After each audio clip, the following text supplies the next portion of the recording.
Supreme court comments కూడా కొత్త ఏం కాదు. ఆ కామెంట్స్ వచ్చినప్పుడల్లా మాట్లాడుకుంటారు ఒక రోజు 2 రోజులు కదా.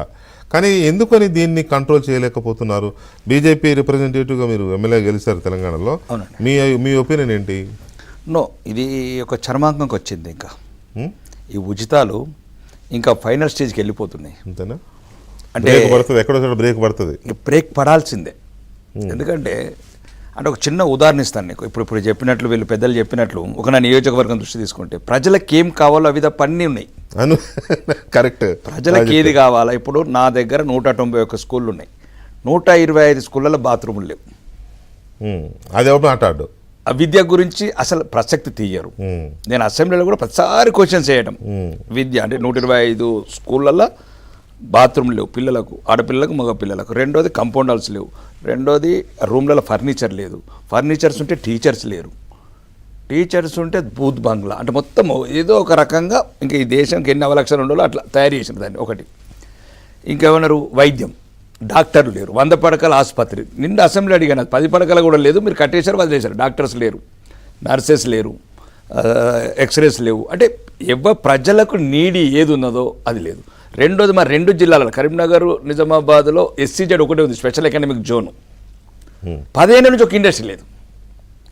పేరుకైతే SEZ అంటే 2 జిల్లాలకు గవర్నమెంట్ ఆఫ్ ఇండియా ద్వారా. ప్రజలకు ఏం కావాలా? గ్రామీణ ప్రాంతాలలో ఉన్న పేద ప్రజలకు విద్య, వైద్యము, ఉపాధి, మౌలిక వసతులు. ఇక మౌలిక వసతులు చెప్తున్నాను, 87 విలేజ్లల్లో వైకుంఠ దుమాలు సగం ఇన్కంప్లీట్. 33 గ్రామ పంచాయతీలు బిల్డింగ్లు. గాంధీజీ కలలు కన్నా గ్రామ స్వరాజ్యం అంటారు. 75 ఏళ్ళ స్వాతంత్రం తర్వాత గ్రామ పంచాయతీలు సర్పంచ్ 33 గ్రామ పంచాయతీలకి గ్రామ పంచాయతీ బిల్డింగ్స్ లేవు. మరి ఎక్కడ ఉంటున్నాయి అవి? ఇంకేం లేవు. ఏదో ఒక చిన్న రూమ్ ఉంటుంది. ఇక కొన్ని ఊర్లలో అది SH అంటే ఏమంటారు, సబ్ హెల్త్ సెంటర్ అని. అలా గేదెలు, పశువులు, డ్రింక్స్, సంఘ విద్రోహ శక్తులు.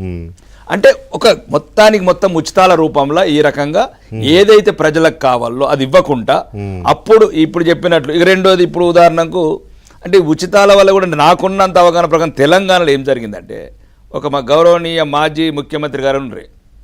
అంటే అబద్ధాలలో ప్రపంచంలో ఎన్ని అవార్డులు ఉన్నాయో అన్ని అవార్డులు ఇవ్వచ్చు ఆయనకు. అంటే ఇంతకుముందు ముఖ్యమంత్రి మేము చిన్నప్పటి నుంచి చాలా మందిని చూసినాము. గపూర్లారెడ్డి సీనియర్ శాసనసభ్యుడు, వాళ్ళు మంచి మాకు స్ఫూర్తి, వాళ్ళ నాయకులు. కానీ ఈ రకంగా దిగజారి అబద్ధాలు ఆడలేదు ఎవడు.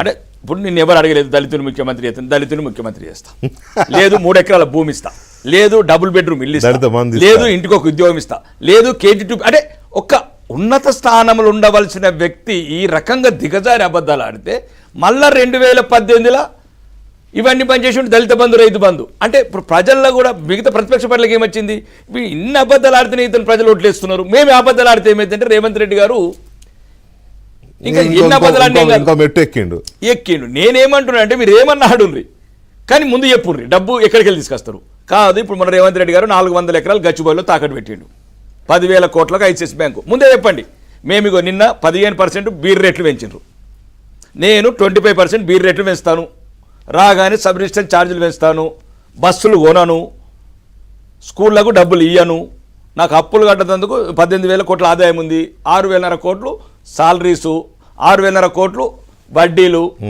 అంటే ఈ ముందు చెప్తే ప్రజలు నిర్ణయించుకుంటారు. కానీ మొత్తం అందరూ మోసపూరిత వ్యవస్థ అయింది. ఇప్పుడు ఒక చిన్న ఉదాహరణ, పెద్ద మన సార్ పుల్లారావు సార్ అన్నాడు, నరేంద్ర మోడీ గారు ఏమన్నారంటే ఆయనకన్నా ఎక్కిస్తానంటే ఇంకో రూపంలో వందే భారత్ ట్రైన్లు కావచ్చు, లేకపోతే 8 రోజుల రైళ్లు కావచ్చు, అంటే మధ్యతరగతి కావచ్చు, ఏది కావాలి ఈరోజు దేశానికి. అంటే మహిళలకి డబ్బులు ఇచ్చే విషయంలో అదొకటి మేము తెలంగాణలో ఉన్నాం, వాళ్ళు 100 మంది ఇచ్చారు, మేము ఒకటే ఒక వాగ్దానం ఇచ్చాం, ఏది రైతుకు 3,100 ఇస్తామని చెప్పి. మీకు ఓట్లే లేదు, మాకు ఓట్లు వేసినా వేయలేదు, అది కాలం నిర్ణయిస్తుంది. నేను అనేది ఏంటంటే ఇట్లాంటి మోసపూరిత చర్యల వల్ల ఇది ఒకటి ఉన్నది. ఇంకా దీంట్లో రాజకీయ వ్యవస్థలు అందరూ మీరు చెప్పినట్లు, పెద్దవాళ్ళు చెప్పినట్లు అంతే, గుమ్మడికాయల దొంగ అంటే అందరూ దమ్ముకుంటారు. దీనికి ఇంకా న్యాయ వ్యవస్థ, ఎలక్షన్ అంటే మీరు కొన్ని వ్యవస్థలని మీరు అంత తక్కువ అంచనా వేసుకుంటారు. ఒక చెప్తాను, ఇప్పుడు నారిమన్ కపాడియా గారు అని చెప్పాను, ఇప్పుడు నేను చీఫ్ జస్టిస్, అట్లాంటి వాళ్ళు TN శేషన్ వాళ్ళు అంటుంటే మాకు కూడా 10 అయితే మైకి పడేస్తున్నాం, ఆ భయం ఉంది మా ఒంట్లో. అంటే ఎలక్షన్ సమయంలో 10 అయిందంటే అంటే భయం ఉన్నట్లేదు మా నాయకులు. నేను అనేది కొన్ని వ్యవస్థల్ని మనం తక్కువ అంచనా వేయడం లేదు, అది కానీ ఆ వ్యవస్థలే రాజ్యాంగం కోసమో ప్రజాస్వామ్యాన్ని పరిరక్షించడం కోసమో ఆ వ్యవస్థలు చేయాల్సినంత చేయడం లేదనే బాధ అవుతుంది.